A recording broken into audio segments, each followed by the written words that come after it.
Hello అందరికీ ఈరోజు నా డిన్నర్ ప్లానింగ్ చూపిస్తాను మీకు. ఈరోజు మా ఆయన బయటే డిన్నర్ చేసేస్తానని చెప్పారు. సో అందుకనేసి నా కోసమే మా పిల్లల కోసమే కాబట్టి సింపుల్గా లైట్గా నేను టిఫిన్ చేశాననమాట. ఫస్ట్ పిల్లలకైతే స్వీట్ కార్న్ ఉడికించి ఇచ్చేసాను. దాని తర్వాత ఫస్ట్ మా పిల్లలకి ప్లెయిన్ దోశలు అంటే ఇష్టం. దోశ పైన ఏం వేసినా అస్సలు తినరు.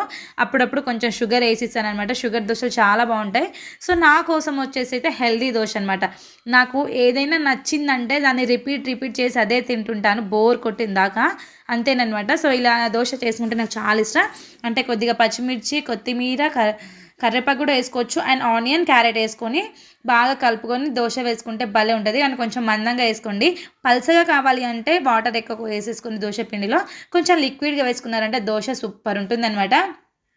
పైన కొద్దిగా ఆయిల్ వేసి చేసుకోండి. సూపర్ టేస్టీ, అంటే ఎమ్మ టేస్టీ ఉంటుంది. అన్ని దోశల కంటే ఈ దోశ నా ఫేవరెట్ అనమాట. సో నా డిన్నర్ అయితే కంప్లీట్ అయిపోయింది. మీరేం